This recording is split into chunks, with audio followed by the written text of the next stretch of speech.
It is widely believed that Mars is devoid of life, but this assumption is incorrect. Mars, known by its true name Barsoom, actually harbors life, albeit in a state of decline. The planet faces a grave threat from Zodanga, a predatory city that relentlessly destroys its surroundings and saps Barsoom's energy. Amidst this chaos, the mighty city of Helium emerges as a beacon of resistance, bravely engaging Zodanga's airships in a relentless battle that has endured for 1,000 years. On a fateful day, as the airships clash in a ferocious confrontation, a peculiar turn of events unfolds. An enigmatic burst of blue energy obliterates all the vessels, except the one piloted by Sabthan, the ruler of Zodanga. Three individuals known as Therns, led by Shang, approach Sabthan and present him with a mysterious blue mesh device. This gadget grants him the ability to unleash bolts of energy, but when he attempts to strike the Therns, he is forcefully repelled. The Therns, self-proclaimed emissaries of the goddess, reveal themselves as representatives and supporters of Sabthan in his ongoing war. Shang, their leader, urges Sabthan to test his newfound powers. Without hesitation, Sabthan unleashes a barrage of energy bolts upon the enemy ships, effortlessly securing victory in the battle. Meanwhile, in the year 1881, John roams the streets of New York, becoming aware of a mysterious figure tailing him. Determined to shake off his pursuer, he employs stealth and cunning. Seeking a momentary respite, John enters a shop to send an urgent telegram, opting for the express service. In due time,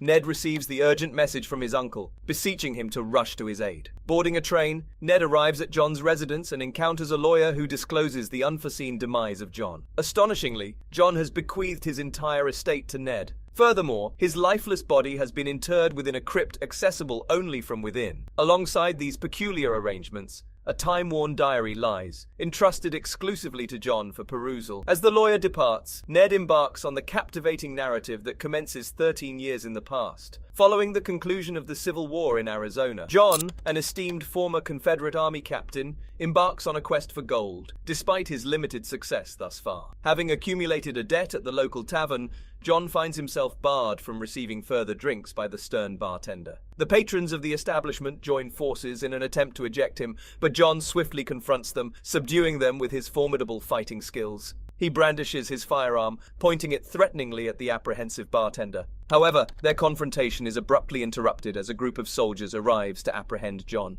Resisting the soldiers' efforts, John engages in a futile struggle, only to be subdued and eventually regains consciousness during an intense interrogation. In front of Colonel Powell, John persists in provoking conflict, refusing to relent until he is ultimately confined within a cell. Powell, aiming to recruit John for a battle against the Apaches, tries to persuade him, but John, weary of violence, adamantly rejects the proposition. In response, Powell forcefully renders him unconscious once more, leaving John to endure haunting dreams of his deceased family. Upon awakening, John employs an unorthodox tactic to attract the guard's attention by urinating within the confines of his cell. Seizing the opportunity, he incapacitates the guard upon his approach, pilfering the keys and making a daring escape on Powell's horse. The cavalry swiftly pursues him, but to their surprise, they find him engaged in a conversation with a mounted Apache warband. Both parties, armed and suspicious, find themselves in a tense standoff, with a clash of gunfire erupting, punctuated by the confusion of different languages. Seizing the ensuing chaos, John seizes the opportunity to flee. However, witnessing Powell sustain a wound, he has a change of heart and decides to extend aid to his injured captor. Seeking refuge, the duo flees deep into the canyon and stumbles upon a small cave. To their surprise, the Apaches pursuing them abruptly halt upon spotting a distinctive symbol adorning a rock above the cave's entrance. Bewildered by this turn of events,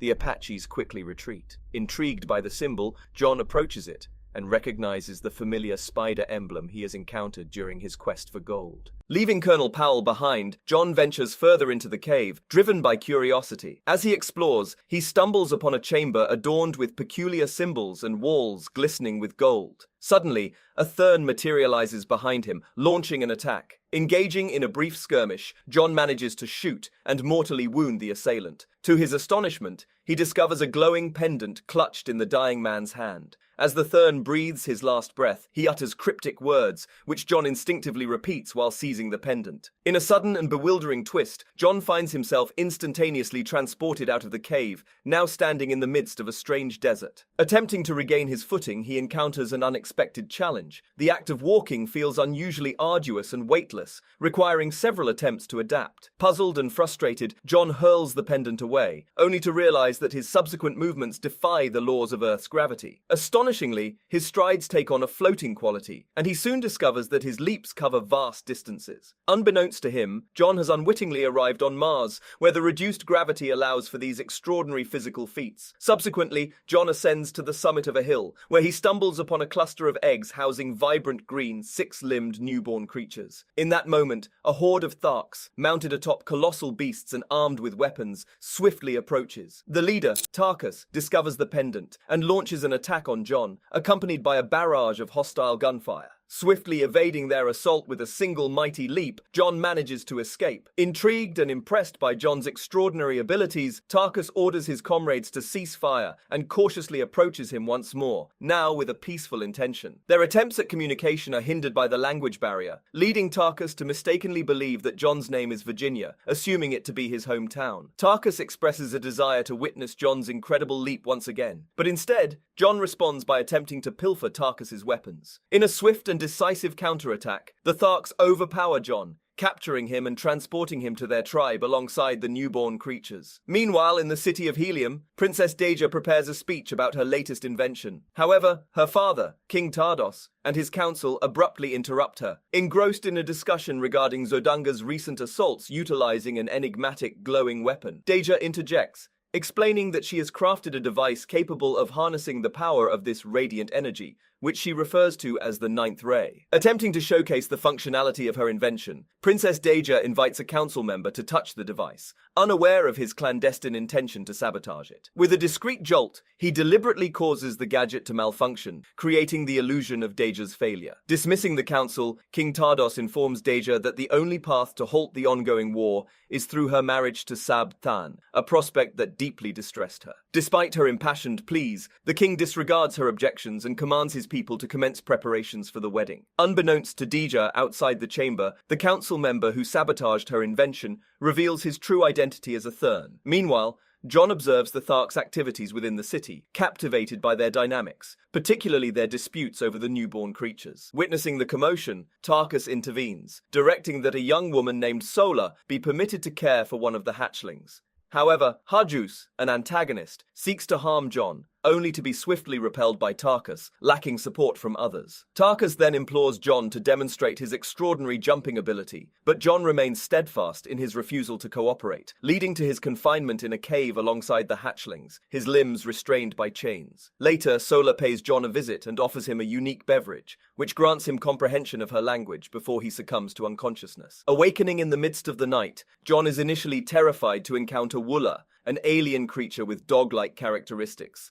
However, their encounter quickly leads to a bond of friendship between them. John manages to escape from his captors, but his loyal companion Woola follows him wherever he goes. While searching for a pendant, John encounters a Thark party that Woola disrupts. In an attempt to protect Woola, John accidentally kills a Thark, displaying his fighting skills. The Tharks overpower John and discover that Sola, one of their own, has been helping him. The next morning, John is chained and forced to witness Sola being branded for her mistake. As battleships engage in combat in the sky, the Tharks seek shelter, and John saves Deja, who is on the brink of falling from a damaged ship. John and Deja fight together against soldiers from both sides, but Sab Than defeats John. The Tharks intervene, allowing John to escape while the remaining ships flee. The Tharks accept John as a warrior and award him a mark of honor, much to the anger of Hajus. John considers declining the honor, but is coerced by Tarkus, who threatens Deja's safety. The Tharks plunder the fallen ships, and Deja expresses interest in learning John's skills to aid her people. John reveals he is from Earth, leading Deja to question whether he is a Thurn. Seeking answers, Deja takes John to the forbidden temple of the goddess, where they are apprehended by Tarkus. In Tarkus's tent, he returns the pendant and helps them escape. Tarkus is accused of treachery when Hajus realizes their escape. The group travels across Mars, witnessing the devastation caused by Sab Than. Deja's decision to head to Helium instead of the gate anger John, but she reveals her identity as a princess and her desire to save her people. John reluctantly agrees to continue with her. Meanwhile, Shang learns of Deja's location and plans to pursue her. The trio arrives at a river where those seeking redemption end their lives, but John convinces Sola to fulfill her duty instead. They find a peculiar structure unknown to Deja, and John activates it using the pendant. Inside, Deja realizes that John's presence on Mars is a result of a replicated version of himself sent from Earth. Deja also discovers the Thern's involvement and believes John's story. To continue their investigation, she needs to return to Helium and convinces John by kissing him. As they attempt to escape, an army of Tharks, led by Shang in disguise,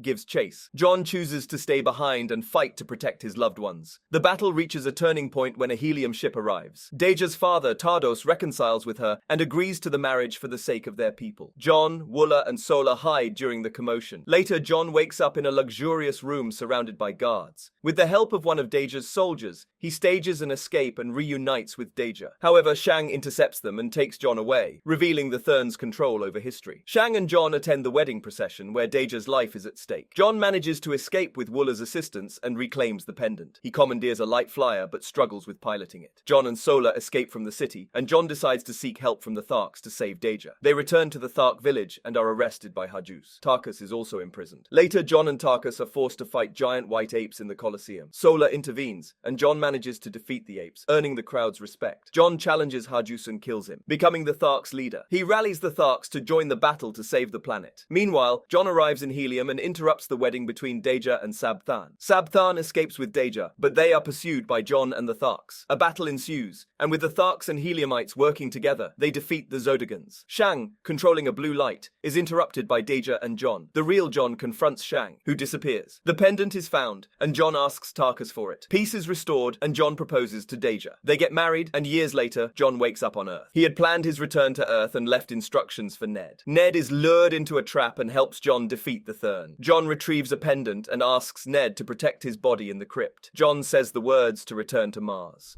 So that's all from today's video. If you enjoyed it, remember to leave a like, subscribe, and ring that bell icon so you never miss our upcoming videos. And don't forget to share your thoughts in the comments section. Stay tuned, and we will catch you in the next video.